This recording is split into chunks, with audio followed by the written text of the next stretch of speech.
네, 여러분 안녕하세요. 오늘 월요일 저녁 퇴근 시간 잘 퇴근하셨는지 모르겠네요. 저는 이제 그 업무를 다 마치고 저녁을 먹고 오늘 여러분께 말씀드렸듯이 ESG 뉴스 브리핑을 하고 퇴근하려고 지금 브리핑 할 뉴스를 준비했습니다. 오늘 하루도 정신없이 지나갔네요. 이번 주는 또 추석 연휴가 끼어 있잖아요. 네. 그래서 좀 추석 연휴 이전에 그 마감을 해야 하는 일거리가 좀 있어가지고 하루 종일 정신이 없었어요. 여러분은 어떠신지 모르겠네요. 그래서 제가 이제 이 ESG 관련된 지금 영상을 몇 개를 올렸는데, 이제 아직도 ESG라는 용어가 생소하신 분들이 많이 있을 거예요.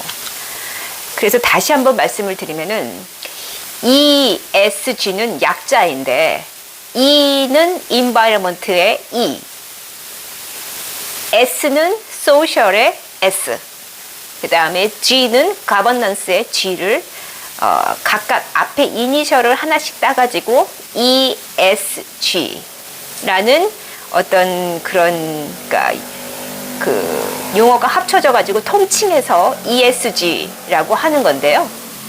가고 있다. 첫 뉴스는요. 그 폐기물 업체 중에 EMK라는 회사가 있어요.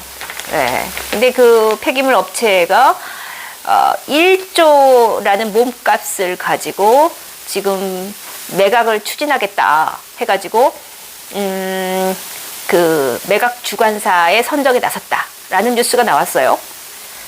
근데 이게 ESG 관련 뉴스랑 무슨 상관이 있느냐? 밀접하게 관련이 있죠. 왜냐? EMK는 폐기물 업체예요. 근데 폐기물 업체라는 것은 뭐냐면은 이미 버려진 산업 쓰레기, 의료 쓰레기, 뭐 일상생활의 그런 폐쓰레기들 있잖아요. 그런 쓰레기들을 수거를 해가지고 그것을 완전히 소각을 하거나 아니면은 그것을 또 소각하는 그 과정에서 새로운 가스나 어떤 그런 자원을 순환시킬 수 있는 또 다른 에너지로 변환시키는 거예요. 전환시키고. 그래서 단순히 어떤 쓰레기 소각하는 업체가 아니라 폐기물을 소각하는 과정에서 새로운 또 다른 재생에너지나 새로운 가스에너지나 새로운 어떤 자원 순환을 시킬 수 있는 에너지나 어떤 물질로 전환시키는 역량까지도 있기 때문에 폐기물 업체가 환경 오염을 일으키는 쓰레기나 폐기물들을 1차적으로 자원 순환시키는 그러한 ESG 경영에 아주 적합한 또는 그런 ESG 경영 기업이라고도 볼 수가 있죠. 네. 그래서 그러니까 어떤 그린 산업, 에코 산업, 폐기물 업체는 바로 그런 그린 산업의 선두에 서고 있다라고 보면 돼요. 그런데 EMK가 바로 그런 폐기물 업체 중에서는 국내에서 상당히 좀 몸집이 큰 업체 중에 하나였는데 이게 이제 시장의 매각 대상자를 찾는다고 나온 거예요. 네. 그래서 이제 벌써 SK 에코 플랜트, 그리고 대형 PEF 등이 벌써부터 인수에 관심을 보인다고 합니다. 이게 EMK가요, 이제 우리말로 좀 더 풀면 에코 매니지먼트 코리아라고 해요. 예. 근데 현재 그 1조 원 이상의 기업 가치를 가지고 있고요. 국내 폐기물 소각 업체로서는 상당히 좀 그 우수한 기업으로서 알려져가지고, 뭔가 이렇게 대기업들이, 좀 신재생 에너지 산업이나, 그러니까 신사업을 지금 찾고 있잖아요. 어떤 그 신산업 성장의 동력을 찾기 위해서 이제 새로운 산업에 눈독을 들이고 있는데, 이렇게 환경적인 측면, 환경기업, 이렇게 폐기물 소각업체 같은 폐기물을 새로운 자원으로 순환시키는 이런 업체는 환경기업의 하나로서 몸값이 굉장히 높은 거예요. 그래서 이런 그 SK 에코플랜트 같은, 그러니까 SK의 자회사인데 SK가 제가 볼 때는 ESG 경영에서는 국내 삼성이나 LG보다 훨씬 더 앞서가요. 또 그뿐만 아니라 대형 사모펀드 같은 경우도 아직 매각이 시작되지도 않았는데 벌써부터 이제 관심을 보이고 있는 거죠. 그래서 이제 또 이 폐기물 업체가 또 이렇게 굉장히 인기가 있는 이유 중에 하나가 폐기물 소각업 자체는 환경부에서 허가를 해줘야만 하는 그런 좀 이렇게 아주 매우 까다롭고 인허가가 까다롭다 이거예요. 그래서 좀 그 진입장벽이 높은 업종 중에 하나라고 합니다. 그러다 보니까 지금 현재 이 폐기물 소각 업종에서의 1위는 SK 에코플랜트인데 뒤이어서 EMK, 즉 에코 매니지먼트 코리아가 아주 매력적인 매물로서 인정받고 있는 거예요. 지금 그래서 만약에 시장 점유율 1위인 SK 에코플랜트가 지금 2위인 EMK를 만약에 인수하게 된다면 엄청나게 시장 장악력이 커지는 거죠. 시장을 장악할 수 있는 역량이 굉장히 커지는 거예요. 네.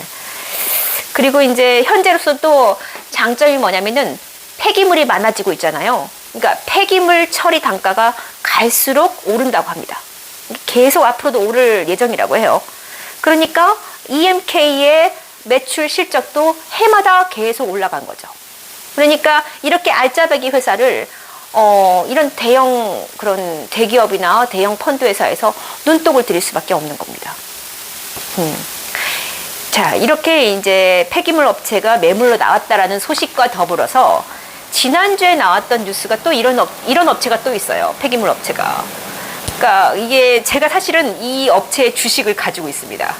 그래서 제가 눈여겨봤던 뉴스 중에 하나예요. 혹시 아시는 분은 아실지 모르겠는데 KGETS라는 회사입니다. KGETS. 이게 이제 저는 이 KG그룹에 관심이 많아서 사실 이게 동부그룹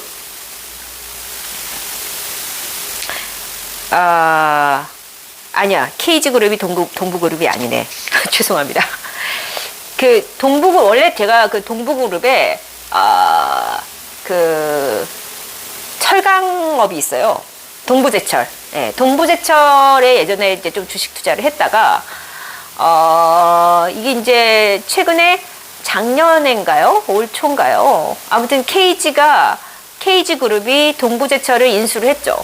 인수를 해서 그 전에는 동부제철이 이제 적자였다가 KG그룹이 이 동부제철을 인수를 함으로써 흑자 전환을 시킨 대표적인 사례예요. 근데 이 KG그룹 내에 KGETS 사업부 산하에 KG동부제철이 들어가 있어요. 그러니까 KG동부제철에서 철강을 생산하고 판매한 그 매출액은 연결 재무제표를 해가지고 KGETS의 매출액과 영업이익으로 잡혀요. 네. 근데 KGETS는 폐기물 업체거든요. 이제 폐기물 업도 하면서 KG 동부제철도 가지고 있기 때문에 그러니까 철강업도 하고 폐기물 소각업도 하는 이런 이제 업체로 알려져 있어요. 근데 이제 지금 8월 말부터인가 KGETS를 매각한다라는 소식이 또 뉴스가 나오기 시작한 거예요. 그러니까 이제 KGETS 주가가 그 전에 이제 한참 올랐다가 좀 여름에 소강 상태로 떨어졌었거든요. 그러다가 이 뉴스가 나오면서 다시 또 이게 이제 살짝 올랐습니다만 다시 또 지금 뭐 매각을 한 해 만에 얘기가 나오니까 이제 또 소강 상태에 지금 접어들었습니다. 오늘 주가는 떨어졌더라고요. 근데 이 폐기물 사업을 이제 매각을 한다고 하니까 또 여기도 이 아까 얘기했던 SK 에코플랜트가 이 폐기물 업종에서는 1위, 그러니까 업계 1위예요. 근데 이렇게 이제 밑에 2위, 3위, 4위 이런 폐기물 업체들이 계속 이제 매각 소식이 나오니까 파이를 늘리려고 하는 거예요. 시장 장악력을 늘리기 위해서 이런 KGETS 인수전에도 나서고 있다라는 소식이 지난주에 나왔었어요. 그래서 제가 그때는 그냥 그 뉴스 브리핑을 제가 시작한 게 지난주 제가 금요일부터 시작했나요? 영상을? 그러니까 제가 영상 시작한 지가 얼마 안 됐어요. 생각해 보니까.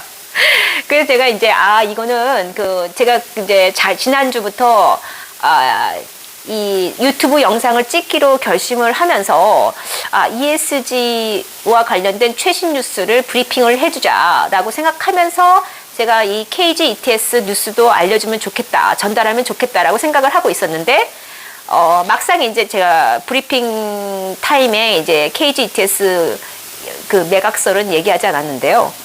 이제 EMK가 매물로 나왔다고 하니까 관련돼서 제가 생각이 난 겁니다. KG ETS라는 국내의 대표적인 폐기물 업체도 또 이것도 시장의 매각 대상으로 나왔다라는 거죠.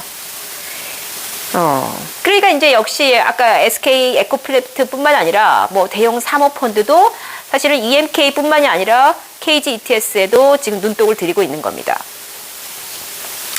뭐 유진그룹, IS동서, IS동서는 유명한 또 건설사죠. 중견 건설사. 그다음에 태영그룹. 태영그룹은 국내 굴지의 또 제1위의 환경그룹 중에 하나예요. 환경사업계에서는 아마 업계 1위라고 알려져 있습니다. 그래서 뭔가 태영그룹이나 SK 에코플랜트 같은 그룹은 이제 KG ETS나 아까 MK 같은 그런 회사를 좀 이렇게 사들여가지고 이런 좀 이렇게 폐기물 사업의 어떤 그런 지평을 좀 넓히고자 하는 노력을 하고 있는 것 같아요. 네. 자, 그 다음에 오늘 나온 오늘 나온 뉴스 중에 지금 방금 제가 SK 에코플랜트라는 회사가 이 폐기물 업체의 업계 1위라고 했잖아요. 근데 이게 SK그룹이요. 그러니까 이게 SK 에코플랜트는 SK그룹의 이 산하 자회사입니다. 근데 SK그룹이 제가 아까도 말씀드렸듯이 상당히 이 ESG 경영에 앞서가요. 제가 보니까 선도하고 있어요. 우리나라 기업 중에선 가장 빠르게 지금 발빠르게 대처하고 있는 그런 기업 중에 하나인데 SK그룹의 이제 SKC라는 회사가 있죠. 저는 이 회사의 주식도 가지고 있습니다. 많이는 아니지만, 예. SKC는, 전기차 배터리에 들어가는 동박, 예. 그, 포일이라고 하는데, 구리 포일이 있어요. 그러니까 이제, 배터리를 이렇게 겉으로 싸는 그런 그것이 구리로 만들어진 거거든요. 근데 그게 굉장히 또 상당히 기술력이 있어야만 가능한 거예요. 근데 그 동박을 생산하는 업체예요. 근데 이제 SKC가 중소기업하고 소상공인들과 함께 상생 경영을 하려고 노력하고 있다라는 소식이 또 있습니다. 그래서 특히 스타트업 있잖아요. 스타트업들과 그 SKC 자체가 가지고 있는 그 연구개발 40년 넘은 그런 노하우를 이 분야의 스타트업과 공유를 하고 그 다음에 SK 에코플랜트 아까 폐기물 업체 1위 그 회사는 300억 원 규모의 벤처 캐피탈을 조성해서 친환경 혁신 기술을 보유한 스타트업에 투자한다고 합니다. 네. 이게 아마 최태원 SK 회장의 지시에 따라서 이렇게 지금 다 진행이 되는 걸 거예요. 그러니까 최태원 회장 자체가 이미 이렇게 이제 뭔가 이런 좀 ESG 경영, 즉 뭔가 중소기업과 상생하려고 하고 스타트업과 뭔가 연구개발을 같이 하려고 하는 그런 인식이 다른 대기업 회장보다 앞서가고 있는 거예요. 그러니까 어떤 중소기업, 소상공인, 스타트업 뭐 이런 그런 좀 우수한 그런 그 인재들과 함께 또는 뭔가 자금은 딸리지만 뭔가 이 비즈니스 모델을 새로운 어떤 좀 혁신적인 비즈니스 모델을 준비하고 있는 그런 사람들과 함께 뭔가 이렇게 상생해서 뭔가 진화 발전하려고 하는 노력을 하고 있는 겁니다. 저는 이런 부분은 굉장히 SK가 앞서가고 있다고 봐요. 예, 그 다음에 LG이노텍에 대한 얘기를 하겠습니다. LG이노텍이 이 뭐라고 하죠? 핸드폰 관련된 그런 또 그 소재를 개발하는 회사로 제가 알고 있는데 지금 이게 정확한지는 모르겠어요. 근데 LG이노텍이 친환경 마그넷을 개발했다고 해요. 예. 근데 친환경 마그넷이라는 것이 이제 잘 모르겠습니다만 이게 어떤 자석인가 봐요. 마그넷 자체가 자석을 의미하는 건데 우리나라 마그넷 전문 기업인 성림첨단산업과 공동으로 세계에서 가장 강한 자력을 가진 친환경 자석 개발에 성공했다고 오늘 밝혔습니다. 너무 정말 축하할 일이죠. 네. 이번 개발로 인해서 LG 이노텍은요. 중국과 일본 주도의 마그넷 업계에서 시장 공략 계기를 마련할 수 있게 되었다고 합니다. 게다가 이제 친환경이잖아요. 친환경이니까 어떤 그런 채굴 과정에서, 그러니까 이 마그넷 자석을 만들려면은 희토류라는 그러한 희토류, 그러니까 좀 희귀한 그런 중금속 같은 것이 필요한가 봐요. 마그넷을 만들려면은, 자석을 왜냐면은 기존에 예를 들어서 100g이 들어갔다. 핸드폰 하나 만드는데, 또는 뭐 스마트폰 카메라 만드는데 무슨 뭐 희토류가 50g이 들어갔다. 오디오 스피커를 만드는데 100g이 들어갔다. 뭐 풍력 발전기를 만드는데 뭐 1000g이 들어갔다. 만약에 그런다면 이거를, 그러니까 기존 사용량, 기존에 들어가는 그런 용량보다 훨씬 더 조금 소량만 탑재를 해도 이게 뭐라고 하죠? 완성이 되는. 그러니까 사용량, 이 희토류의 사용량을 현격하게 줄였다는 거예요. 그러니까 기존 대비 60%가량이나 줄였다고 합니다. 예.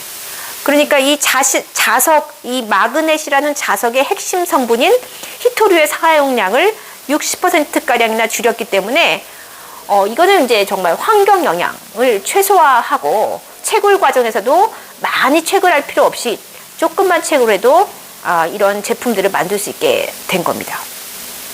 그래서 상당히 뭔가 이 기술력, 근데 이게 또 굉장히 재미있는 게 일본의 기술력을 제쳤다는 거예요. 일본이 이 자석, 마그넷을 만드는 쪽에서는 상당히 기술력이 좀 정평이 나 있었던 것 같습니다. 근데 LG 이노텍이 이번에 친환경 마그넷을 개발함으로써 오히려 일본의 기술력을 제치고 또 중국에 의존했던 희토류의 수입마저도 조금 이게, 그러니까 중국이 희토류를 많이 생산해가지고 수출을 하는 나라예요. 왜냐면 이제 그렇게 좀 희귀한 금속류가 사실 뭐 전 세계에 이렇게 있는 건 아니니까. 근데 중국에서 만약에 이제 무슨 정치적인 문제나 뭐 무역의 여러 가지 경제적 문제로 인해서 뭐 관세라든가 그런 문제로 인해서 공급을 못할 수도 있지 않습니까? 그렇다 할지라도 이 사용량을 60%로 줄였기 때문에 공급 리스크, 그러니까 공급이 좀 잘 원활하게 이루어지지 않아서 생길 수 있는 어려움마저도 줄였다고 하는 겁니다. 예. 그러니까 일석이조네요. 일석이조. 자, 그 다음에 롯데 홈쇼핑 얘기가 있어요. 롯데에서 이번에 롯데 홈쇼핑에서 폐섬유 업사이클링 친환경 사업을 추진한다고 합니다. 폐섬유라. 그러면은 뭘까요? 버려진 섬유 재질이겠죠? 예. 이미 쓸모가 없어서 버려진 그러한 섬유를 업사이클링. 그러니까, 완전히 새로운 더 업그레이드 된 제품으로, 제품을 이렇게 생산하는 거죠. 세진 플러스라는 회사가 있어요. 근데 세진 플러스가,